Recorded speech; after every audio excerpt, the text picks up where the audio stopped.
What is your name? Hey, my name's Sally Morgan. Okay, and so Sally, where are you a student? I'm a student at Virginia Tech here in Blacksburg. I'm a senior. Yeah. Great, and what is your major? I'm studying geology. Oh, fantastic. Are you a registered voter, Sally? Yes, I am. I registered about 3 years ago on campus, actually, while I was living in the dorms. Great. And I understand that a county elections official has recently sent out a notice that caused a little bit of a buzz here at Virginia Tech. Can you tell us a little bit about that? Sure. Yeah. A month ago, one of the officials in the Montgomery County Registrar's Office sent out a notice warning students, especially students who were registering to vote with their address here in Blacksburg, that they might lose scholarships because of the change in address. They might have a possibility of losing their status of being a dependent on their parents' tax returns, and that they might have issues with their insurance and all sorts of things like that are obviously pretty bogus, but that's what the official said.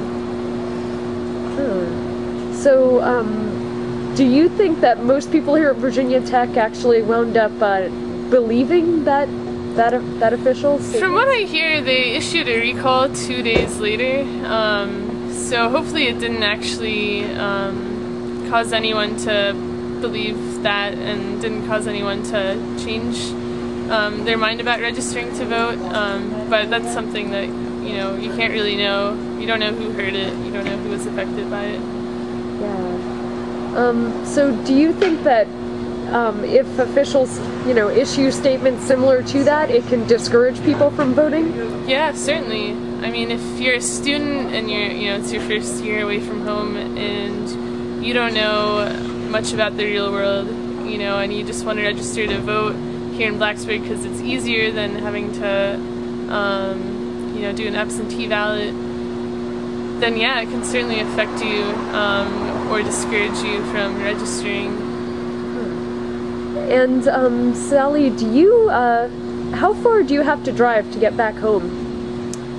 To my parents' home? It's about 4.5 hours. It's a long drive. 4.5 hours? Do you have a car here? No, I don't. I don't have a car. Oh, wow. Yeah, I take the bus.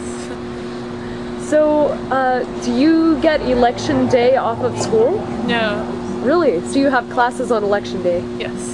Okay. And, alright. So, obviously if you were registered, in your parents' jurisdiction, you'd have to miss class, actually, just to drive home and vote, and you don't even have a car? That's right. Oh my gosh. Okay. So, what does voting actually mean to you, Sally? I feel like voting is a way to plug into democracy. It's the one chance you actually get a chance to affect who's going to be running the country or running your county or your state. And so in that sense it's really important because it's like the only thing you can do. But I also feel like there are more things that you can do to be part of a democracy, and unfortunately most people only vote if that, but so it's just it's a mainstream way to plug into democracy. Yeah, it's true. All right. So Sally, what do you tell people or friends or so on if you think that they probably aren't voting? What would you say to them? I would tell them that it really doesn't take a whole lot of effort, and I've heard people say you can't complain if you don't vote, and I really don't believe that. Like, if you vote and your candidate that you vote for loses, you can complain if you don't vote and things aren't going the way you want them to. You can still complain. I don't think voting is the end-all and be-all of being part of politics, but I really don't see a reason why a person wouldn't vote, especially when, you know, like in our situation now, Virginia is a swing state, and you know, it only took, you know, 500 votes different in Florida, and we could have had a whole different 8 years. So I think it's kind of a no-brainer.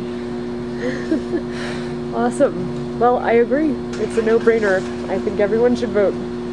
Thank you very much, Sally. Sure.